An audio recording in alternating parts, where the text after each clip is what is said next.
It's your boy DJ Akademiks, and now I know that most of you guys are people of faith. Now, whether you believe in whatever religion you believe in, usually your faith is guided by religion.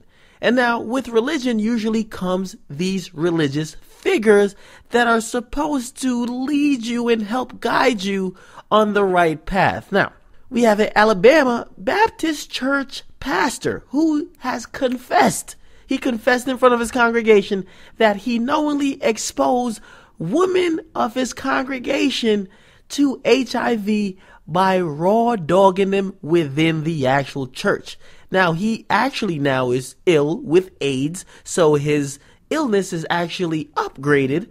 But we realize that this guy, his name is Pastor Juan McFarland. He was the pastor of Shiloh Missionary Baptist Church. It's actually a church that's within Alabama. Now, while he was preaching on September 14, he made a bunch of revelation. He said the Lord. Ain't it funny? People find God at the weirdest moment, or even if they found God already, God tell them to do stuff at the weirdest moments. He said that the Lord instructed him to reveal that he contracted HIV in 2003 and it had developed into full-blown AIDS in 2008. Now, the church was very accepting of this pastor because they're saying, oh man, if the Lord ordained him and then instructed him to tell us this, it must be for a reason. Now, this guy looked like he was having a full-on confession because his revelations didn't stop there.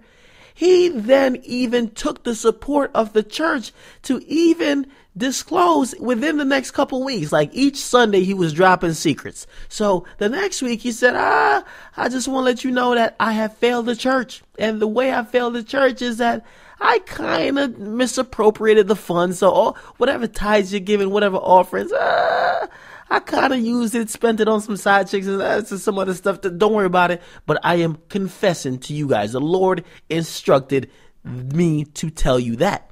Now, he also then admitted that, hey, I also want to let you know that, hey, I know I'm a God-fearing man. And I know I am the spiritual leader of you all. However, I have dabbled in heavy drug use. And not only that, I have dabbled in adultery with sex acts with other women that's actually sitting within the congregation. Now, to the surprise of most in the congregation, they were trying to accept him that he had AIDS, but wait, you had AIDS and you were smashing other chicks while you're married and nobody knew you had AIDS? You a nasty nigga. Now, promptly after, as you would imagine, he was removed from being a pastor at that church, and everybody he has had sex with, which is estimated to be over 10 individuals, are now on a race to get tested to see if they're infected with HIV because they've been having sex and unprotected sex with the pastor who has AIDS. So, it's also said that basically his wife act like nothing, like she didn't know what was going on. Now, most of the people in the church are still trying to have some type of decorum. They're saying, hey, we're not trying to hurt him. Of course, we're trying to get the church back into effect, and we're trying to recover from this wound and this obvious blow that happened. So they're saying we're trying to get everybody tested. We're trying to move past this. We already voted to oust him, and now we want to get on with the rest of our lives. But I will say this. Listen, for a lot of you people that do believe in any type of faith, or not even faith, but any type of mass gathering, like it could be a fan base, it could be anything where you and a collection of people believe in one thing, one individual, a group of individuals, you have to be very wary because there becomes a God complex. And there's a God complex for the person who's leading you to God. It's kind of ironic. They start developing a God complex because you start associating them with God. So you start being so submissive and you start relegating yourself to whatever they say.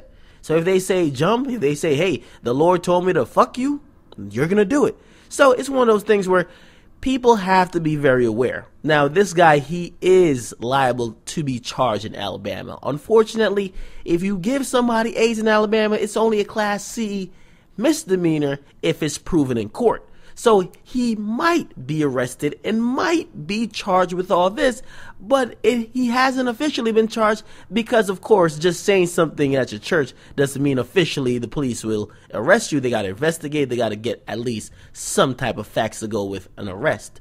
Now, as I said, people are horrified. People are disgusted. There's a bunch of chicks he's been banging in the actual congregation.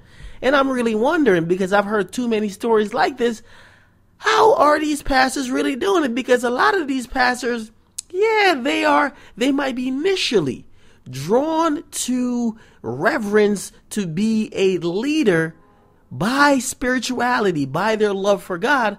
But then obviously once you get power, and like most celebrities, once you get power, once you get people listening to your every word, you start using that for your own selfish means or your own selfish purposes. So what do you guys think about this? This pastor obviously is using his closeness or his supposedly closeness with God to manipulate chicks out of their vagina. And not only that, he has HIV. Well, not even HIV, now AIDS. And he's passing on to people and he gives no shits. So you guys get in the comment box. What do you guys think about this? Disgusting or not? I want you guys to weigh in. Make sure you guys are following me at Akademiks, and also join the conversation on Facebook, facebook.com/Akademiks. It's your boy DJ Akademiks, man. I'm out.